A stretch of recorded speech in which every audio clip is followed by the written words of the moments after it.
woods. I enjoy it. It's David with Land Clear. And I just crossed a little ditch. Boy, it was testing the capabilities of the machine. Or me, really. I think it's more testing my abilities. Yeah, but it's good. I had to turn the mulching head off so I could get kind of use it as a lift to pull me up and out of the ditch.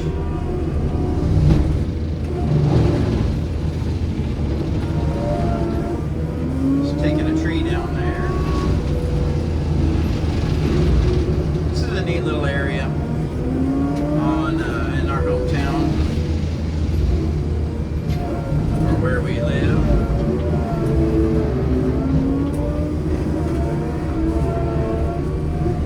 So this homeowner wants this acre cleared out. The house is kind of behind me here.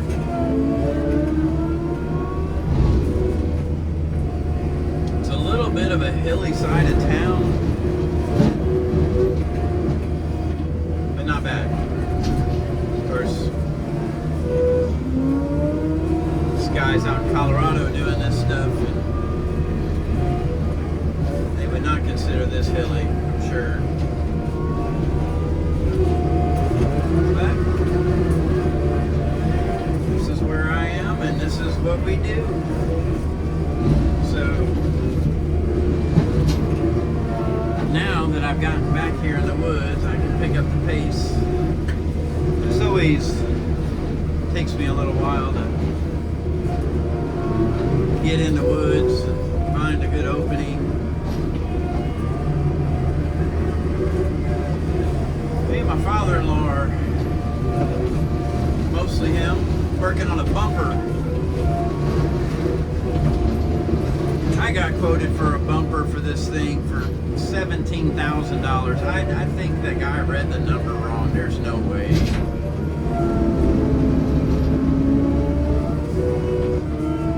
But if that's the case, I'm going to start making them. Whatever. We'll see if we can keep from bumping and bruising up this machine. Put a little bumper on there. It's really a kind of a notification bar. Just notifies you that, hey, you're touching a tree now. I usually don't back up too fast, or I kind of know what's behind me. I got a couple cameras here. You know how it goes when you're backing up and you don't know what's back there and you bump into things. Yeah, that's what happens sometimes. And I think I have some people listening that can understand what I'm saying. In a parking lot, in the woods, wherever. No matter how many cameras you have, sometimes you just bump into stuff. I do try to aim these trees. I had one up here earlier by a shed, and I did a pretty good job. This little, they call it an eyebrow. It's more like a bullhorn to me. And at the end of the mulcher, that big bar sticking up. I use that to direct the trees or bushes or whatever it may be.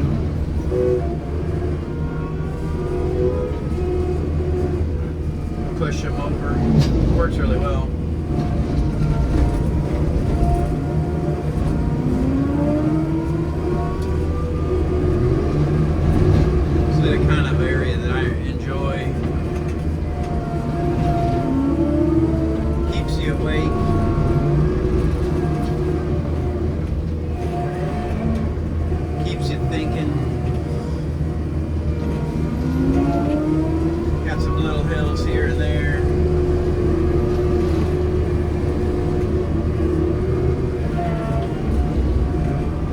trees where this is going to be a great after video picture.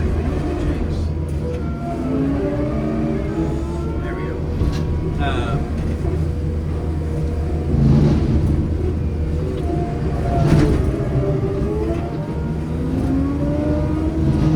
It'll clear up real nice. You can kind of select a few trees here and there, leave some of the small ones if you want. Usually the homeowners are leaving it up to my discretion on this one.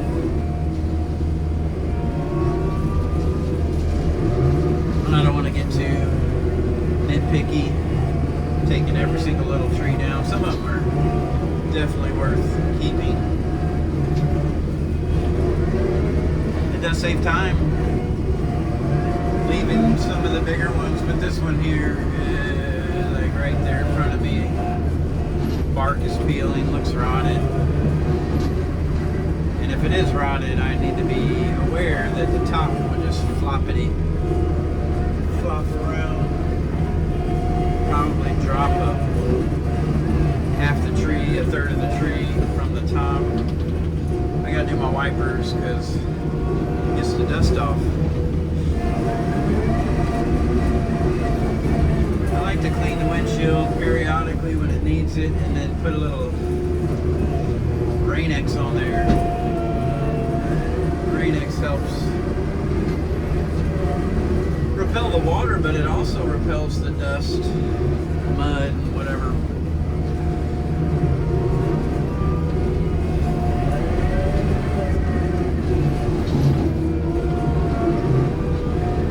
Try to open up an area a little at a time. Just feel like I haven't found a spot to turn around. Kind of going in a straight line here, looking backwards periodically. Got a camera down here.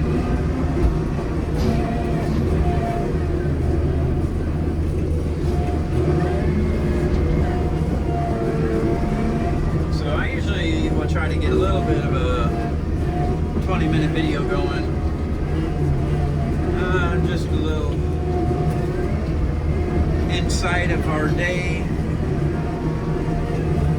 I had to get into the driveway by backing up on a road that I would say is, at the time we got here, was slightly busy.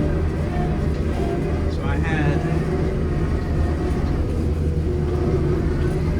some help getting into the driveway.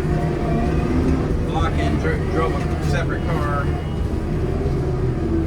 to kind of block out for me because I have to get into the opposite lane a bit, backing into the driveway, so I don't want anybody passing me thinking I'm just going to get around this guy, he's slow. But it went real well. Happened pretty quick. I'll tell you, over the years, backing up trailers, it's always a moment where you just need to turn the radio off, focus. I roll the window down, you know what I mean. All senses alert. High sensitivity for just a few moments.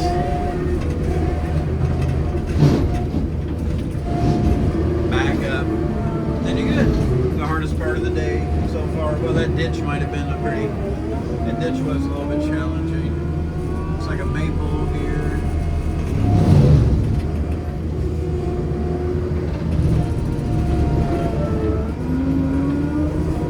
So, you guys have, I got a 25-foot trailer. That's pretty easy to back up. We had an RV that was like 46 or 43 feet.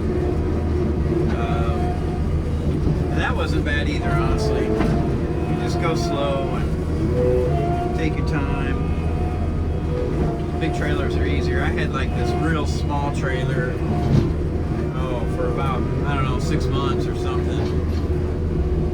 Let's see, it was probably 7 feet long. That thing was, I would take it off the hitch and spin it around. I did not try to back that thing up. Well, because it would jackknife so quickly. It was a covered little trailer. It was a cute little thing. But did not like backing it up. Had to crawl in it. So I took out as a 2-for-1 there. Ended up getting a 12-foot trailer, covered, hauled that thing around a long time. Had all tools and stuff in there. It was nice, a tall trailer.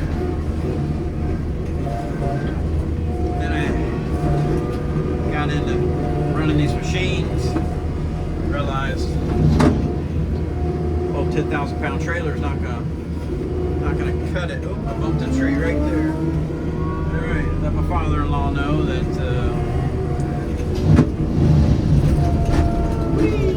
That was fun. Just pulling those trees in like that. I need to carve out some time to make that little bumper notification bar. Yeah, well, little bumps. I don't go fast backwards, that is. Just, I just felt like something was behind me, turned around and looked, and already touched it. Whoop, there's a tree. Something. That one seemed to be rotted. Oh, look at here. Like stuff like that, I just, should probably get that. If I move this camera. Yeah, I better just try. Yeah. Alright, turn this back on. Sometimes those sticks will get into the hydraulics in it. I just don't want to chance that hydraulic line breaking off. That's going to be downtime. So, a few seconds, moments, whatever, minutes, getting sticks cleared out of your machine versus, oh, probably 2 or 3 hours trying to fix that. Had to go get a, I don't know, if I had to get a new hydraulic line made, or who knows. Those lines right there underneath or behind the mulching head are for the quick release system, which is quite handy. So I don't know if it would really put me down, but not worth it. Okay, now made like a complete circle here. The homeowner came out. I had just gotten like a little path, and little path on the side of her barn, little shed, and she was just like, "Wow, I can't believe this looks so good." And I had just made like one little row. It's pretty cool. We've done a lot of different things, new construction. Renovations. We've seen a lot of those reveals where the homeowner is just, sometimes they're crying, you know, it's all sorts of fun, emotional experience. Sometimes they're crying for joy, and sometimes in the middle of the project you find some things that are gonna cost more, take more time, whatever. They're crying for whatever. What's opposite of joy? They're just crying, I'll tell you that. But you can't see through walls, so you just do the best you can. Let them know. Communication is quite essential. If you guys aren't talking to people about what's going on, either you're public, with your relationships with your family, or your clients if you have your own business. business, if you think they can read your mind, or you're just scared to tell them it's going to be delayed, or can't get to it, or it's going to cost more, I've learned you just got to just get the courage, whatever, tell them, say, hey, it's not going to work out like I thought. Just tell them. It could be scary, but you just got to do what you got to do.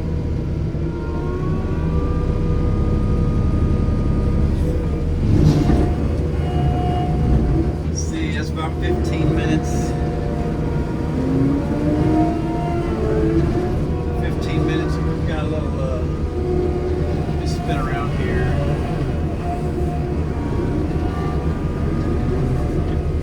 The sunshine, once we clear out right there in front of us, that sunshine will come in every morning. It's about 9 o'clock in the morning here.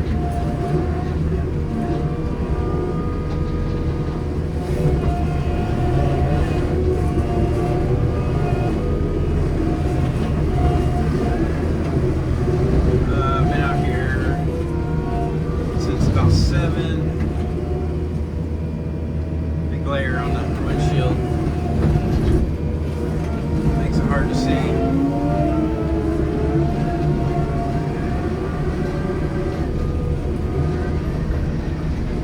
Alright, so we got this little area here cleared out. By the looks of it, I should be able to get a little more than an acre. I usually try to do a little more for my people. Even if it's just rolling in their trash can, you know what I mean? Like, their trash day was that day you happen to be on a job site and their trash can is just sitting there empty. You roll it up to their garage. You don't roll it up. You can't roll it up to the place if you knew where it went, but you just roll it up to the house and just set it there. And they're like, hey, that's not where I normally put the trash can. I wonder who put it there. I don't even say anything. Sometimes they're like, oh, thanks for the trash. You put my trash. You didn't have to do that. Rolling my trash can up here. But what I've noticed is that's those little freebies that people really enjoy, and a lot of contractors, people just don't think would really make a difference. And it does. I've done it over and over again. Picking up a stick here and there. I don't know. That's not even in the area that you're clearing. It's stuff like that. Could be just the littlest of things. Doing a little more than what you agreed to for free. Because you can.